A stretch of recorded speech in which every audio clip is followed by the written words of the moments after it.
नमस्कार दोस्तों, आदर्श ज्ञान में आपका स्वागत है। आज हम रीजनिंग के प्रैक्टिस सेट करेंगे, जिसमें रीजनिंग के 20 इंपॉर्टेंट प्रश्न हैं। यदि आप एसएससी, रेलवे या किसी भी स्टेट एग्जाम की तैयारी कर रहे हैं तो ये प्रैक्टिस सेट आपके लिए काफ़ी इंपॉर्टेंट है, क्योंकि इस प्रैक्टिस सेट में जो प्रश्न दिए गए हैं उसी टाइप के प्रश्न आपके परीक्षा में पूछे जाएंगे।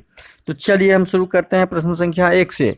वीडियो को शुरू से अंत तक जरूर देखिएगा। वीडियो अच्छा लगे तो लाइक और कमेंट कर दीजिएगा। चैनल पे नए आए हैं तो प्लीज चैनल को सब्सक्राइब कर लीजिए। अब यहाँ क्वेश्चन नंबर 1। एक निश्चित कोड भाषा में बीम को 2349 के रूप में कोडित किया जाता है। उसी सेम प्रक्रिया से मीन को 4372 के रूप में व्यक्त किया जाता है। तो एन का मान ज्ञात करना है। एन का मान ज्ञात करने के लिए हम क्या करेंगे, हम देखते हैं कि इसमें भी 4 लेटर हैं और यहाँ भी 4 लेटर हैं, यहाँ भी 4 हैं, यहाँ भी। इसका मतलब इसी में से हमें n का मान ज्ञात करना होगा, और इसी में से n का मान ज्ञात करने के लिए हम n यहाँ पे कहीं भी है नहीं, यहाँ पे कहीं भी n नहीं है, तो इसमें तो कोड n का होगा ही नहीं। अब मीन के लिए हम जब ज्ञात करेंगे, तो मीन के लिए जब हम ज्ञात करेंगे तो देखते हैं कि 2 3 4 के अलावे 2 3 4 के अलावे हमारे पास यहाँ पे कौन सी संख्या बची? 7, जो n का मान होगा। जो n का मान क्या हो जाएगा? 7 हो जाएगा, और हमारा ऑप्शन भी सही हो जाएगा। अगला प्रश्न है क्वेश्चन नंबर 2। एक निश्चित कूट भाषा में स्ट्रॉन्ग एंड माइटी को यूएल यूवी वाई भी टीके के रूप में लिखा है। सॉफ्ट स्ट्रॉन्ग को एचडी टीके डीबीडब्ल्यू के रूप में लिखा जाता है। तो दी गई भाषा में स्ट्रॉन्ग कैसे लिखा जाएगा? आप देखिए, यहाँ भी स्ट्रॉन्ग है और यहाँ भी स्ट्रॉन्ग है। इसका मतलब हम स्ट्रॉन्ग को मैच करते हैं, तो कॉमन दोनों में स्ट्रॉन्ग है। और तो इसमें कॉमन कौन सा है? यहाँ टीके कॉमन है, यहाँ भी टीके है। तो इसका मतलब स्ट्रॉन्ग का हमारा टीके आंसर आ जाएगा, जो ऑप्शन सी में दिया हुआ है। जो कहाँ पे दिया हुआ है? ऑप्शन सी में दिया हुआ है। अगला प्रश्न है क्वेश्चन नंबर 3। वर्चुअल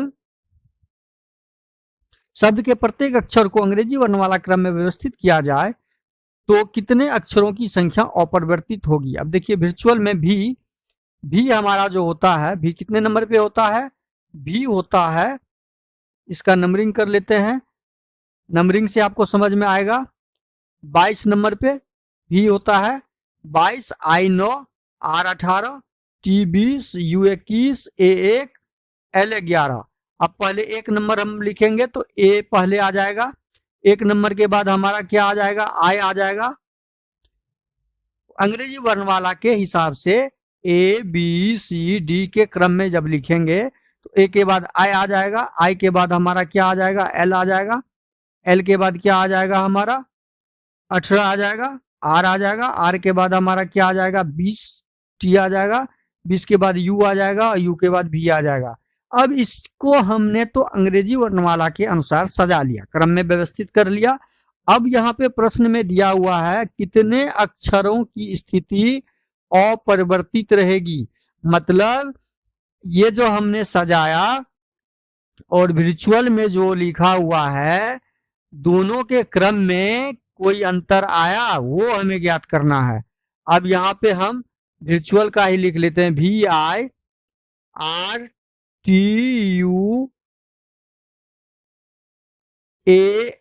अब इसको मैच जब करते हैं तो भी के स्थान पे नहीं है, आई के स्थान पे है। केवल आई एक ऐसा वर्ड है, अक्षर है, आई एक ऐसा लेटर है जो अपने क्रम पे है। जो वर्चुअल में था वो आपके अल्फाबेट सजाने में भी वही क्रम में है, बाकी कोई भी क्रम में नहीं है। इसका मतलब एक अक्षर ऐसा है जिसका स्थान अपरिवर्तित रहेगा।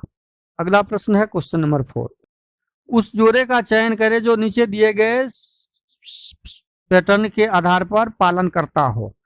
अब देखिए, इसमें पैटर्न 4 नंबर पे डी होता है, एफ 6 नंबर पे, जी 7 नंबर पे, आई 9 नंबर पे, के 11 नंबर पे, एल 12 नंबर पे। अब 4 में हम कितना जोड़ेंगे जो 9 हो जाएगा? 5 जोड़ते हैं तो 9 हो जाता है। 6 में कितना? 5 जोड़ेंगे तो 9।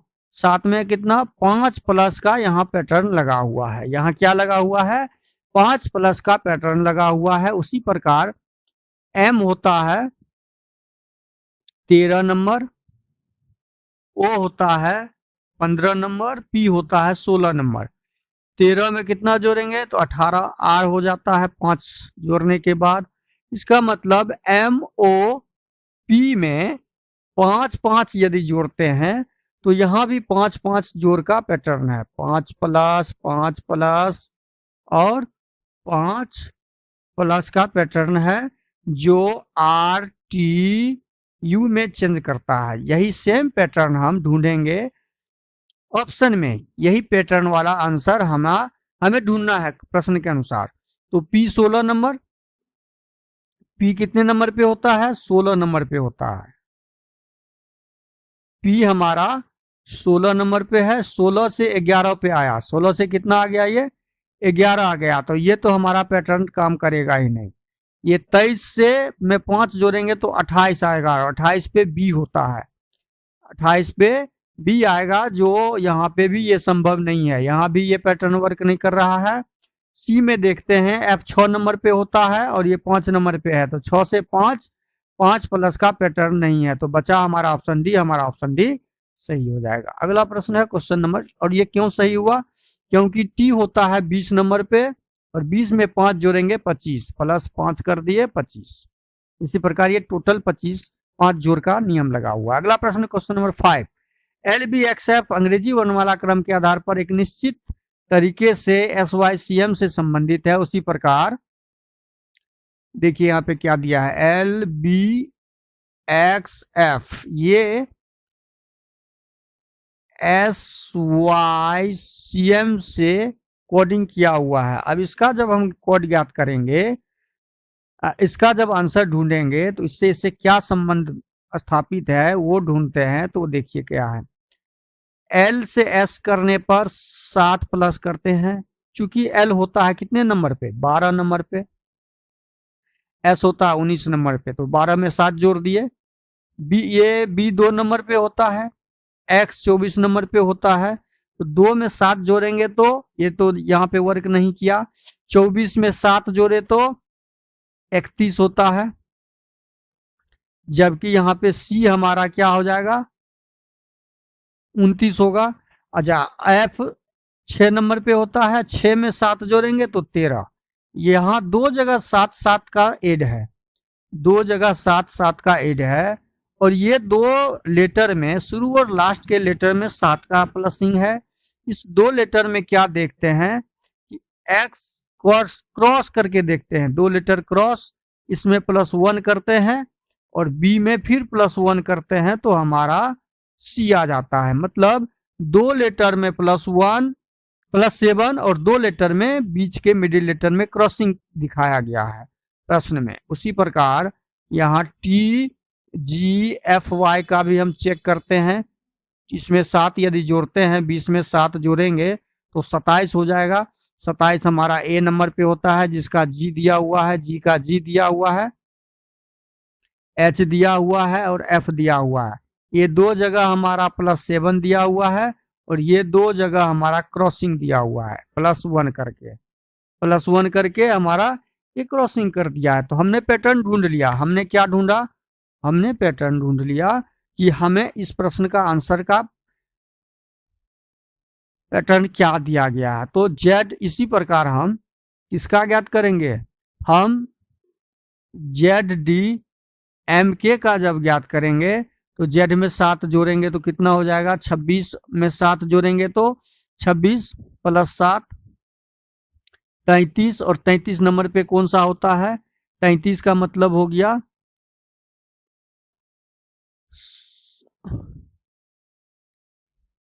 27 और 3 7 जी हो जाएगा, क्या हो जाएगा हमारा जी हो जाएगा, और के में 7 जोड़ेंगे तो क्या हो जाएगा 11, के 11 नंबर पे, 11 में 7 जोड़ेंगे तो 11 7 15, और 15 कहाँ पे होता है 11 7 18, 11 7 18 आर हमारा हो गया।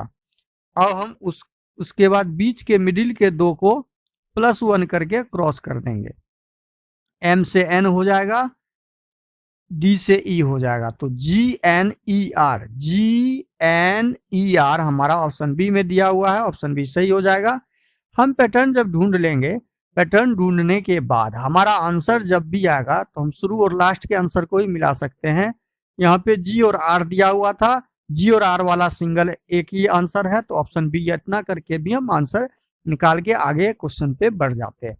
अगला प्रश्न है क्वेश्चन नंबर 6, निम्नलिखित 4 में से 3 एक निश्चित तरीके से समान और इस प्रकार एक समूह बनाते हैं, वह कौन सा है जो उस समूह से संबंधित नहीं है? समूह से संबंधित नहीं है हमें ज्ञात करना है, स्वर व्यंजन से संबंधित नहीं। इसको जब ज्ञात करेंगे तो एम होता है 13 नंबर, बी होता है 22, सी होता है 3। 13 में कितना जोड़े 22, 13 में कितना जोड़ने से हमें 22 प्राप्त हो रहा है, तो 13 में 9 जोड़ने से, और 22 में कितना जोड़ने से 3 प्राप्त हो रहा है, तो 22 में 7 जोड़ने से, 22 में 7 जोड़ेंगे तो 26, 27 पर ए, 28 पर बी और 29 पर सी, तो 22 7 29, 29 पर सी हो गया। इसी प्रकार 5 में कितना जोड़ेंगे, एन हो जाएगा, 5 में 9 जोड़ने से 5 4 9 5 14, 14 हो गया। 14 में कितना जोड़ेंगे जो 21 हो जाएगा, 14 7 21 प्लस 7, यहाँ भी सेम पैटर्न लगा हुआ है, सेम पैटर्न यहाँ भी लगा हुआ है। एक हम उदाहरण यहाँ देके बता दिए आपका नंबरिंग करके। नंबरिंग आप प्रैक्टिस अधिक से अधिक नंबरिंग का करना सीखिए। वो होता है 15 नंबर पे, 15 से हम 9 जोड़ते हैं तो क्या 24 होता है, 15 9 24। 15 में यदि 9 जोड़ते हैं तो हमारा 5 में 9 जोड़ेंगे तो 9 5 14, और 14 में 7 जोड़ेंगे तो 7 4 21। ठीक है, 15 में इस बी को देखते हैं, 15 24 और 3, 15 में कितना जोड़ेंगे तो 24 होगा। 15 में 9 5, 9 जोड़ने से 24 हो जाएगा, और 24 में कितना जोड़ेंगे जो 3 हो जाएगा। 24 में 7 जोड़ने से 3 नहीं होगा, 24 में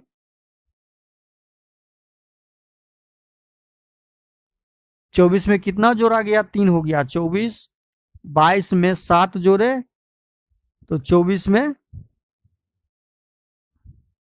5 जोड़ेंगे, यहाँ पे 5 जोड़ने से 3 हो गया। तो यह पैटर्न हमारा, यहाँ देखिए 1 से 9 जोड़ने पर, 9 में 7 जोड़ने पर 17 हो गया, मतलब 10 में 7 जोड़ने पर 17 हो गया। हमारा सारा पैटर्न मैच कर रहा है सिवाय बी के, सिवाय बी ऑप्शन के हमारा सारा पैटर्न मैच कर रहा है। तो इसमें से प्रश्न क्या ढूंढा, कौन सा है जो उस समूह में नहीं है को ढूंढना था, तो ऑप्शन बी हमारा सही हो जाएगा। अगला प्रश्न है क्वेश्चन नंबर 7। अगला प्रश्न है क्वेश्चन नंबर 7। क्वेश्चन नंबर 7 में दिया हुआ है, अक्षरों के उस संयोजन का चयन करें जो दी गई श्रृंखला के रिक्त स्थानों में क्रमिक रूप से रखने पर श्रृंखला तर्कसंगत रूप से पूरी हो जाएगी। अब इस श्रृंखला को पूरा करना है, तो इस श्रृंखला को पूरा करने के लिए हम क्या करेंगे, श्रृंखला को पूरा करने के लिए A B A B A B, ये पूरा कंप्लीट हो गया, मतलब 5 का ग्रुप, 1 2 3 4 5, 1 2 3 4 5, 1 2 3 4 5, 5 5 का ग्रुप यदि बनाते हैं तो ए बी ए और C, A B C, A B C, A B C. तो हमारा लेटर कौन सा आया, बी, डबल बी वाला, ऑप्शन ए तो संभव ही नहीं है। उसके बाद ए सी यहाँ पे है, यहाँ पर भी ए सी है, बी ए, उसके बाद बी ए सी के बाद ए बी है, और यहाँ बी ए है, तो ऑप्शन डी हमारा से क्या हो जाएगा, सही हो जाएगा, ऑप्शन डी। अगला प्रश्न है क्वेश्चन नंबर 8। अंग्रेजी वर्णमाला क्रम में के आधार पर दी गई श्रृंखला श्रेणी में प्रश्नवाचक चिन्ह के स्थान पे क्या आएगा उसे ज्ञात करना है। अब प्रश्नवाचक चिन्ह के स्थान पे जो आएगा उसे ज्ञात करने के लिए हम क्या करेंगे, हम अपना इसके क्रम को चेक करेंगे। ये 6 नंबर पे होता है तो 6 नंबर से ये कितने नंबर पे आ गया, 6 नंबर से ये आ जाएगा। देखिए ये 6 नंबर पे होता है, एल होता है 12 नंबर पे, तो 6 नंबर से 12 नंबर पे आ गया, मतलब +6 है। एन क्या है, एन है 14 नंबर पे और यू है 21, तो +5, इसमें क्या लगा हुआ है, +5। अच्छा हम दूसरा बाद में देखेंगे, इसको हम आगे खींच लेते हैं। 12 से 12 में 5 जोड़ेंगे तो 17 हो जाएगा, और 17 में 5 जोड़ेंगे तो 6 जोड़ना है, यहाँ भी 6 + 6 प्लस, मतलब यहाँ 18 हो जाएगा। यहाँ 18 में 6 जोड़ेंगे तो 24, ये 24 नंबर पे है। अब 24 में 6 जोड़ेंगे तो 30, ये 30 नंबर पे है, क्योंकि 26 नंबर पर जेड होता है, ए होता है 27 नंबर पे, इस हिसाब से डी आपका 30 नंबर पे होता है।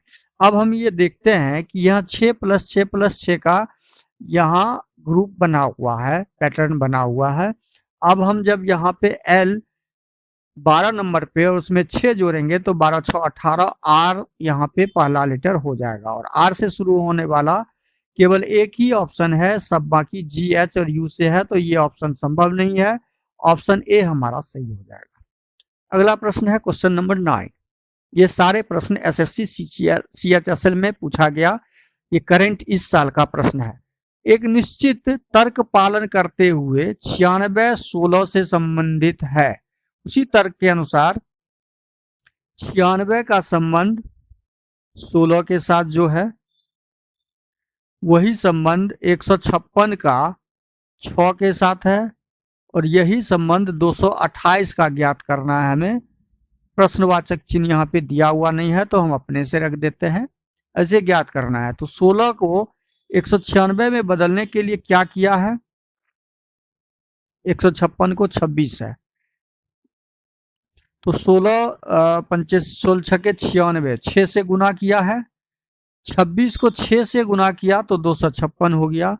उसी प्रकार यहाँ भी 6 से गुना करेंगे 228 लाने के लिए, या 6 से भाग लगाएंगे, तो हम यहाँ 6 से भाग लगा देते हैं।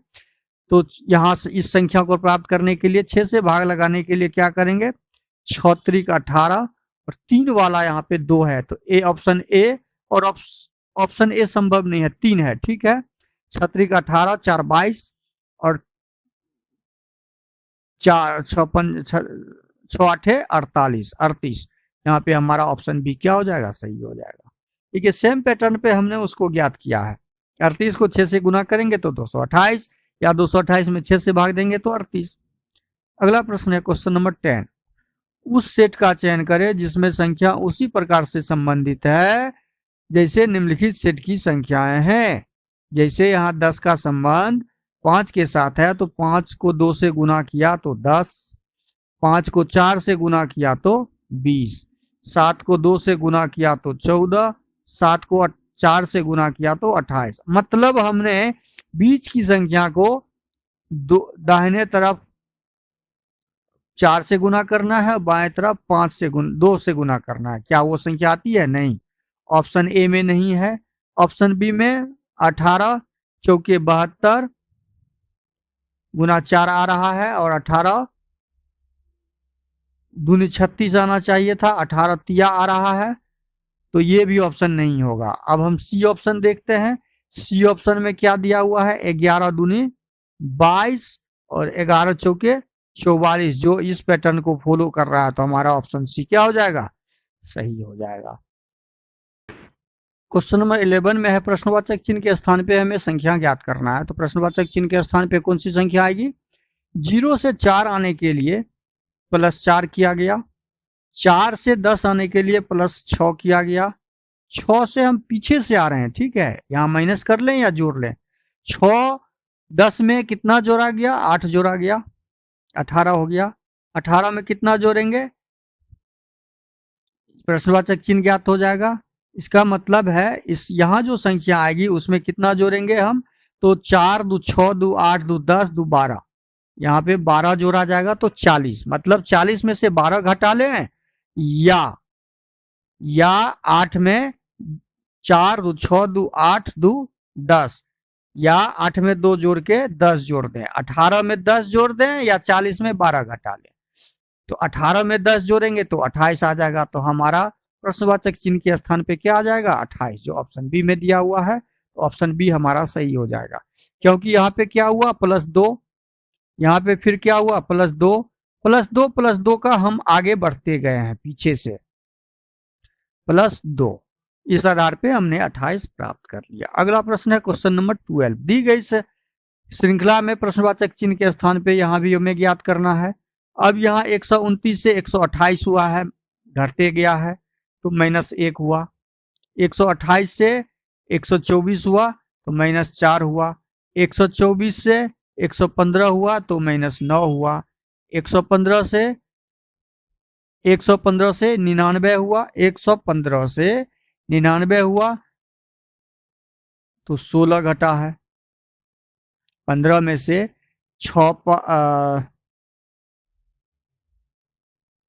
115 में से कितना घटा, 99 हो गया, तो 115 में से 99 घटा लेते हैं। 9 में से 5 गया, 15 में से 9 6 15, और 10 में से 9 गया 1, ठीक तो है। अब इसी प्रकार से अगली संख्या हमारा प्रश्नवाचक चिन्ह के स्थान पे क्या घटेगा, तो एक क्या है, वर्ग संख्या। 4 क्या है, 2 का वर्ग संख्या। 9 क्या है, 3 का वर्ग संख्या। 16 क्या है, 4 का वर्ग संख्या। तो अगली संख्या क्या आएगी, अगली संख्या 5 का वर्ग। 5 का वर्ग मतलब घटे 25। 99 में से 25 घटेगा, वो संख्या यहाँ पे आएगा, मतलब 74। 99 में से 25 गया तो क्या हो जाएगा, 74, जो ऑप्शन ए में दिया हुआ है। जो कहाँ पे दिया, ऑप्शन ए हमारा सही हो जाएगा। अगला प्रश्न क्वेश्चन नंबर 13। दी गई समीकरण से सही बनाने के लिए दो संख्याओं को आपस में बदलना है। संख्या को बदलना है ऑप्शन से। ऑप्शन में पहला दिया है 74 और 52। 74 को 52 करना है और 52 को 74 करना है, तब ये समीकरण क्या सही है। 74 को 52 कर देते हैं और 52 को 74 कर देते हैं। ये तो यहीं पे माइनस में आ गया, ये यहाँ पर ही माइनस में आ गया, तो ये समीकरण प्लस में दिया हुआ बराबर 160 प्लस में है 106, तो ये संभव ही नहीं है। ये संभव नहीं है तो इसका मतलब है हमारा यह आदान प्रदान संभव नहीं है, तो ऑप्शन ए होगा ही नहीं। अब ऑप्शन बी हम लगा के देखते हैं। 52 को 39 और 39 को 52 करके देखते हैं। 52 को क्या कर देंगे हम, 39, और 39 को क्या कर देंगे, 52 करके हम हल करते हैं। तो 74 में से 39 गया, 74 घटे 74 में से 39 चला जाएगा, यहीं पे ज्ञात कर लेते हैं। 14 में से 9 5 14, 6 3 35, 35 जोड़ 13 चौके 52 गुने 16 जोड़ 7 बराबर क्या 106 आ रहा है, तो वही तो ज्ञात करना है हमें। अब देखिए यहाँ पे 35, 16 चौके 64, 7, 106 आ गया। मतलब हमारा ऑप्शन बी सही हो जाएगा, जो इस समीकरण को संतुष्ट करता है। सब को जोड़ेंगे, 35 और 64 को जोड़ेंगे या 7 को जोड़ेंगे तो 106 होगा। 6 6 5 4 9 7 16, 6 3 9 1 10, 106। अगला प्रश्न है क्वेश्चन नंबर 14। यू का अर्थ भाग है। यू का अर्थ क्या दिया हुआ है, भाग दिया हुआ है। तो यू का अर्थ भाग जो दिया हुआ है, तो यू को कट कर देंगे और वहां पे क्या लगा देंगे, भाग।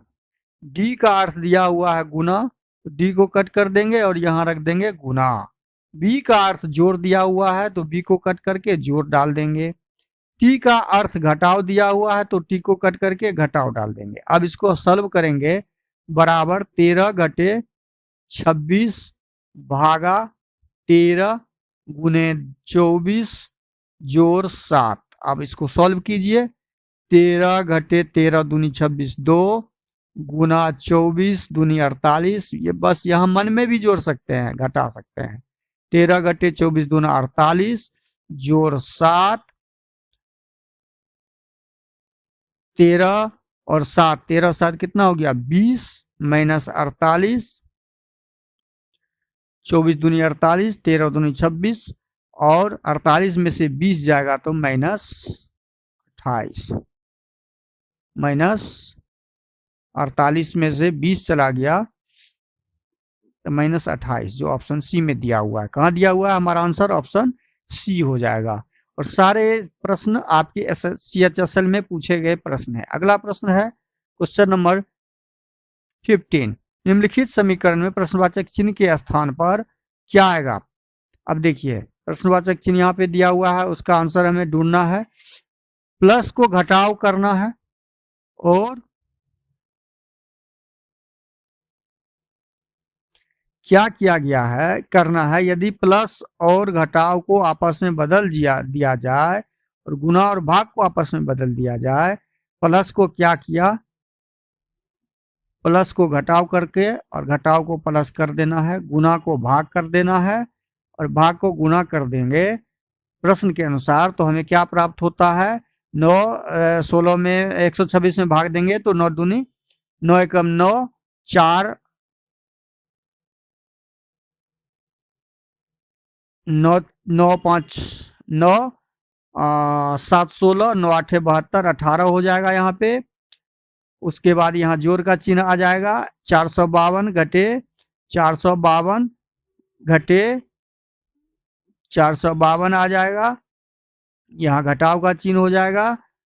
7 और गुना 9, 9 7 63 हो जाएगा। 7 और गुना को जब करेंगे तो 63 हो जाएगा। अब देखिए, हम 452 में 18 जोड़ के 63 घटाएंगे तो 452 मतलब 2 20 470, 470 में से 63 चला जाएगा हमारा तो 407, 407 आंसर जो ऑप्शन बी में दिया हुआ है, हमारा ऑप्शन बी सही हो जाएगा। अगला प्रश्न है क्वेश्चन नंबर 16। क्वेश्चन नंबर 16 में दिया हुआ है a प्लस बी का अर्थ a b का भाई है, a माइनस बी का अर्थ a b की पत्नी है, a गुना b का अर्थ a b का पिता है। इस तरह के प्रश्न आपके हर एक एग्जाम में एक रहते हैं।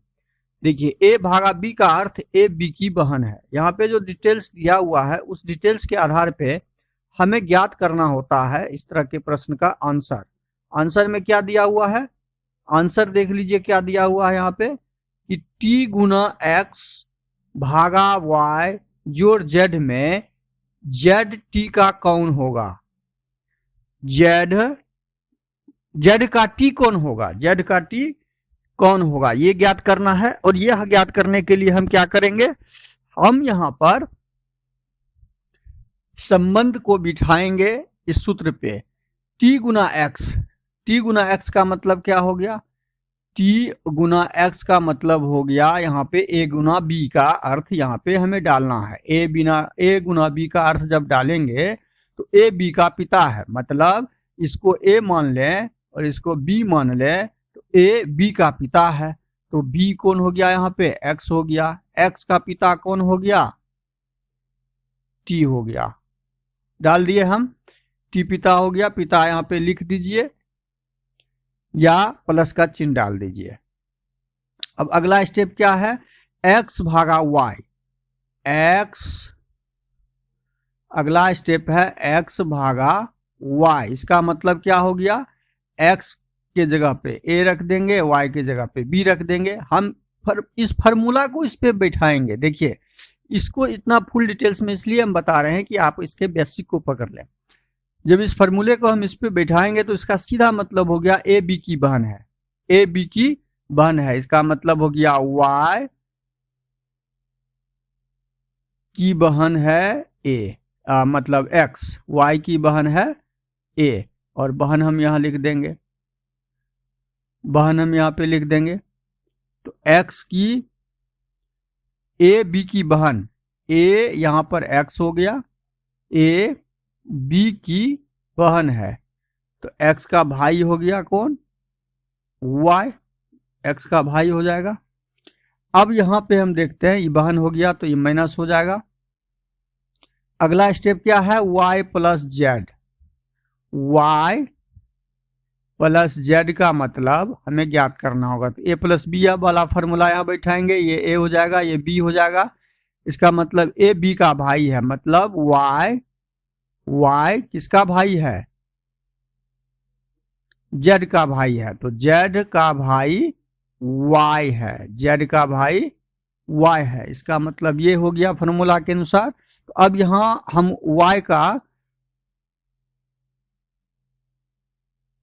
y का बहन हो गया कौन, z, तो y का बहन हो गया z।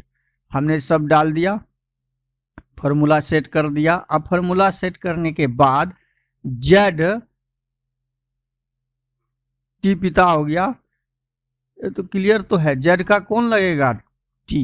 प्रश्न में हमें ज्ञात करना है z का कौन होगा, t, तो z का पिता होगा, क्योंकि x और z दोनों बहन है, y भाई है, तो तीनों भाई बहन का पिता एक ही ना होगा, तो पिता होगा। तो इस प्रश्न का सही आंसर क्या हो जाएगा, हमारा ऑप्शन ए हो जाएगा। इस प्रश्न का सही आंसर ऑप्शन ए हो जाएगा। प्रश्न है क्वेश्चन नंबर 17, यदि लीप वर्ष नहीं है तो वर्ष का अंतिम दिन और उसी वर्ष का पहला दिन कैसे संबंधित करेंगे। अब देखिए, जब किसी वर्ष में 365 दिन होंगे तो ये लीप वर्ष नहीं होंगे, इसको नन लीप वर्ष बोला जाता है। लीप वर्ष में कितने दिन होते हैं, लीप वर्ष में आपके 366 दिन होते हैं।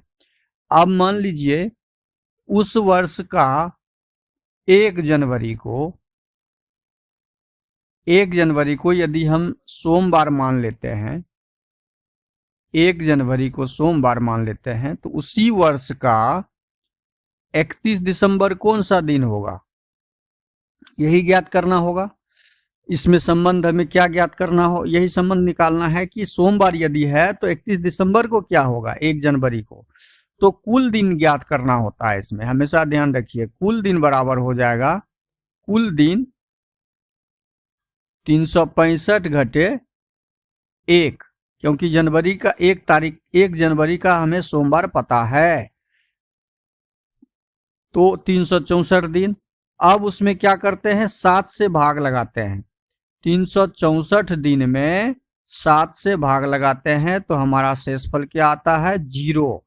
शेष क्या आता है, 0 आता है। इसका मतलब 31 दिसंबर भी हमारा कौन सा दिन होगा, सोमवार ही हो जाएगा। 31 दिसंबर भी हमारा क्या हो जाएगा, सोमवार ही हो जाएगा, क्योंकि सोमवार 1 जनवरी के सोमवार में यदि हम 0 जोड़ देंगे तो हमें फिर सोमवार ही प्राप्त होगा। तो अब हम ऑप्शन से ढूंढेंगे, ऑप्शन ए में दिया हुआ है वो एक ही होंगे, एक ही है, क्योंकि यहाँ सोमवार है और यहाँ भी सोमवार ही होगा। यहाँ भी क्या हो जाएगा, हमारा सोमवार ही हो जाएगा, तो दोनों सेम होगा, तो हमारा ऑप्शन ए सही हो जाएगा। ऑप्शन बी में क्या दिया था, पहला दिन रविवार, आखिरी दिन, ये तो संभव नहीं, दोनों सोमवार ही है।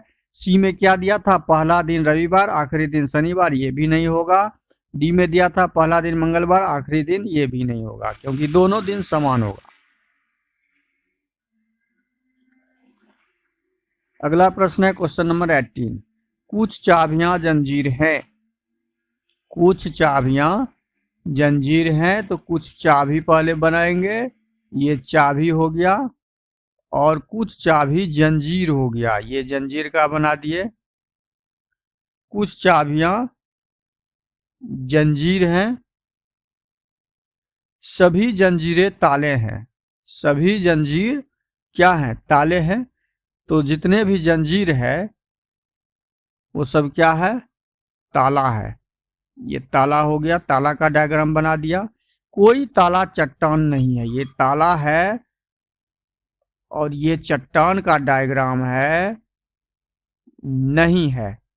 हमने सारा डायग्राम कथन के अनुसार बना दिया। अब हमें ज्ञात करना है निष्कर्ष के अनुसार ऑप्शन। पहला निष्कर्ष है, कोई चट्टान कुंजी नहीं है, कोई चट्टान यहाँ पर है, चट्टान कुंजी नहीं है, कुंजी, कुंजी मतलब चाबी नहीं है, तो चट्टान और चाबी का तो कोई लिंक ही नहीं है। चट्टान और चाबी का तो यहाँ पे कोई लिंक ही जुड़ा हुआ नहीं है, इसलिए यह निष्कर्ष हमारा गलत हो जाएगा।